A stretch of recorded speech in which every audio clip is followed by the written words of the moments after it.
1200 CC से बड़ी गाड़ी या 4 मीटर से लंबी गाड़ी अगर आप लेना चाहते हैं तो आपके लिए ना एक सुनहरे दिन आ गए हैं। हमने सुनहरे दिन तब देखे थे जब BS4 से BS6 में ट्रांजिशन हुआ था। डीलरशिप के पास काफी सारी गाड़ियां खड़ी थी। वो सोच रहे थे कि जो गवर्नमेंट है ना थोड़ा सा टाइम और बढ़ा देगी, लेकिन नहीं बढ़ाया गया और उनको एक ही रात में सारी गाड़ियां बेचनी पड़ी औने पौने दामों पर, जो भी हुआ।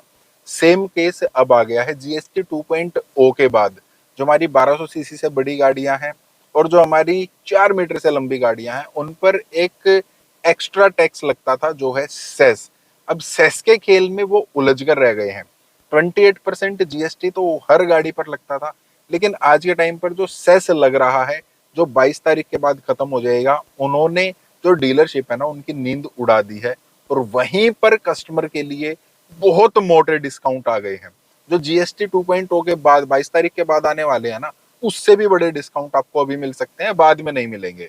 तो आप इस टाइप की गाड़ी लेना चाहते हैं तो एक बार ये वीडियो देख लीजिए, समझ लीजिए और उसके बाद देखिए आपको कितना फायदा हो सकता है। हेलो, मेरा नाम है अमित और आप देख रहे हैं डेली ऑटो लाइफ। ये चीजें जो मैं आपको बताने जा रहा हूँ मुझे कल ही पता लगी है और मुझे एक शोरूम के सीनियर मैनेजर ने ही बताई है। और उनका बताने का मकसद, वो तो ये कह रहे थे यार कस्टमर का फायदा हो जाए, लेकिन कस्टमर का फायदा नहीं होता है। डीलरशिप के पास गाड़ियां रुकी पड़ी है, उनको नुकसान ज्यादा है, तो वो चाह रहे हैं उनकी गाड़ियां निकल जाए। कैसे, थोड़ा सा कैलकुलेशन एक बार समझते हैं। गाड़ियां जो भी आती है डीलरशिप के पास वो GST प्लस सेस के साथ आती है। हम मारुति सुजुकी ब्रेजा का ही एग्जांपल ले लेते हैं।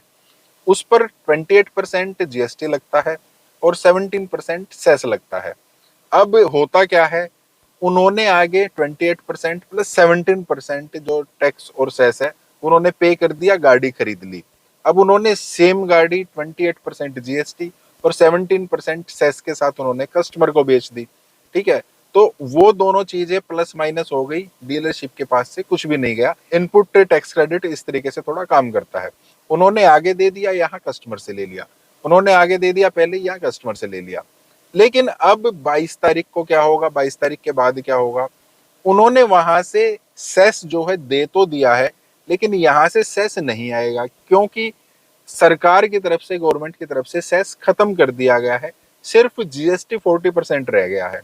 अब होगा क्या डीलरशिप के पास, उन्होंने आगे 28% GST दिया था, यहाँ कस्टमर 40% GST दे रहा है।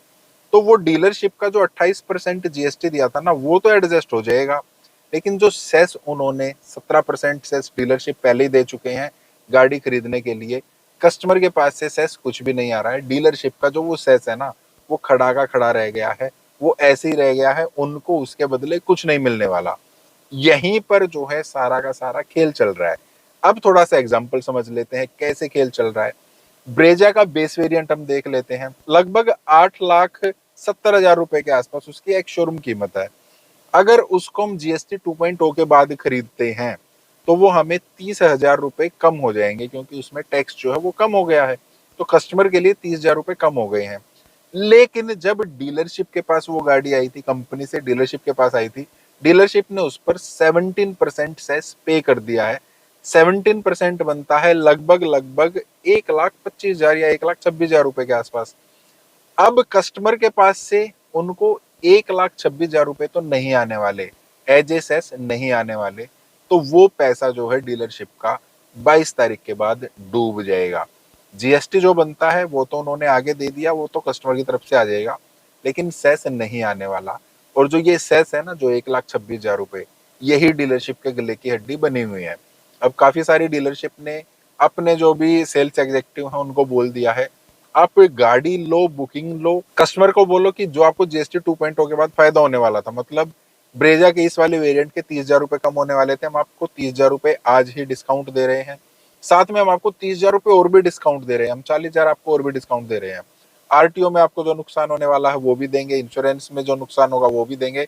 साथ में आपको एक्स्ट्रा डिस्काउंट भी हम आज ही दे रहे हैं, क्योंकि डीलरशिप का नुकसान कितना है, लगभग 1,25,000 रुपए का। अब वो क्या चाह रहे हैं यार, 1,25,000 रुपए हमारे निल हो जाएंगे 21 तारीख के बाद, सिर्फ 10 दिन रह गए हैं। तो ये निल होने के बजाय हम कस्टमर को 1,25,000 रुपए में से 70,000 डिस्काउंट दे देते हैं, 80,000 रुपए डिस्काउंट दे देते हैं, तो कम से कम कुछ ना कुछ तो हमारे पास बचेगा। और डीलरशिप के पास एक गाड़ी नहीं है, उन्होंने अब फेस्टिव सीजन की वजह से खूब सारी गाड़ियां मंगा कर रखी हैं। क्रेटा का एग्जांपल ले लेते हैं, क्रेटा एसएक्स जो है वो सबसे ज्यादा बिकती है, 15,47,000 रुपए के आसपास इसका एक शोरूम प्राइस है। अगर जीएसटी 2.0 के बाद देखेंगे जो इसका एक शोरूम प्राइस रह जाएगा वो लगभग 50,000 रुपए कम हो जाएगा। लेकिन इस पर डीलरशिप की तरफ से जो सेस गया हुआ है ना वो लगभग 2.25 लाख रुपए के आसपास गया है। कस्टमर को ये क्या कह रहे हैं, यार आप 22 तारीख के बाद गाड़ी लोगे, 21 के बाद गाड़ी लोगे ना, आपको 50,000 रुपए आपको वहां पर कम हो जाएंगे, आप इसीलिए रुके हो। 50,000 हम आपको आज ही दे रहे हैं। आपके आरटीओ में थोड़े पैसे कम हो जाएंगे, 10,000, हम आपको 60,000 रुपए आज ही दे रहे हैं। चलो आपको 50,000 रुपए और दे रहे हैं। अब कस्टमर क्या करेगा, यार ठीक है यार दे दो, कस्टमर यही तो चाहेगा ना, यार ठीक है। अब डीलरशिप को 2.25 लाख रुपए का नुकसान हो रहा है, वो आपको 2.25 लाख रुपए डिस्काउंट दे दे तो भी उनके 2.25 लाख रुपए तो बच ही रहे हैं ना। तो ये चीजें जो है चल रही हैं। और एक डीलरशिप पर हम मान लेते हैं यार कोई महिंद्रा की डीलरशिप है, उनके पास तो सारी गाड़ियां ऐसी है यार, थार रोक्स है, स्कॉर्पियो है, स्कॉर्पियो एन है, एक्सयूवी 700 है, मतलब बला बला बला उनके पास तो सारी गाड़ियां बड़ी हैं। एक डीलरशिप के पास 100 गाड़ियां खड़ी है, 200 गाड़ियां हम मान लेते हैं, 200 गाड़ियां खड़ी हैं। अब एक गाड़ी पर मिनिमम 1 लाख रुपए तो उन्होंने सेस दिया ही है, किसी पर 2 भी दिया है, किसी पर 3 भी दिया है। अब जैसे स्कॉर्पियो एन है Z6 डीजल, उस पर लगभग 3 लाख रुपए से ऊपर का जो सेस है ना वो डीलरशिप पे कर चुके हैं। वो औने पौने दामों में फिलहाल उन्होंने गाड़ी को निकालना थोड़ा सा शुरू कर दिया है। और जैसे जैसे 22 तारीख नजदीक आएगी ना ये चीजें और भी ज्यादा हो सकती हैं। हाँ, ये तब रुक सकती हैं अगर गवर्नमेंट की तरफ से ऐसा कुछ कर दिया जाए कि उनको कुछ कहीं पर रिफंड दिया जाए, या कहीं पर जो उन्होंने सेस दिया था उसको एडजस्ट किया जाए, या जिस कंपनी का वो डीलरशिप है वो कंपनी अपने ऊपर थोड़ा बर्डन ले। लेकिन इस चीज के चांसेस थोड़े कम लग रहे हैं, क्योंकि सेस सिर्फ इसी एक जो सेगमेंट है या इसी इंडस्ट्री में सेस नहीं लगता था, और बहुत सारी इंडस्ट्री है, तो सबको शायद गवर्नमेंट इस तरीके से चीजें ना करे। BS6 के टाइम पर भी ऐसा ही हुआ था, हर कोई कह रहा था हमारे पास इतनी इन्वेंट्री खड़ी है हम इनको एक ही दिन में कैसे बेचेंगे, लेकिन गवर्नमेंट ने स्ट्रिक्टली बोल दिया था ऐसा ही होगा। तो मैं आपको ये कह रहा हूँ अभी वैसे भी श्राद्ध का टाइम है, कस्टमर वैसे ही कम जा रहे हैं, तो डीलरशिप को ये भी डर चढ़ा हुआ है यार कस्टमर पहले ही कमा रहे हैं। तो एक बार आप 2 या 3 डीलरशिप पर अपनी इंक्वायरी डाल दीजिए अगर आप इस टाइप की गाड़ी लेना चाहते हैं। जीएसटी 2.0 के बाद क्या प्राइस रहने वाले हैं, अगर आपको उनका थोड़ा आइडिया नहीं है तो मुझे आप व्हाट्सएप पे मैसेज डाल सकते हैं, वहां पर आपका नाम, किस शहर से है, आज के टाइम पर उस गाड़ी का क्या एक शोरूम प्राइस है जो आप गाड़ी लेना चाहते हैं, क्या नाम है, डीजल है, पेट्रोल है, वो आप आज का एक शोरूम डाल दीजिए। नया एक शोरूम क्या हो सकता है वो मैं बता दूंगा, लेकिन आपके शहर के अकॉर्डिंग, आपके स्टेट के अकॉर्डिंग ऑन रोड नहीं बता पाऊंगा।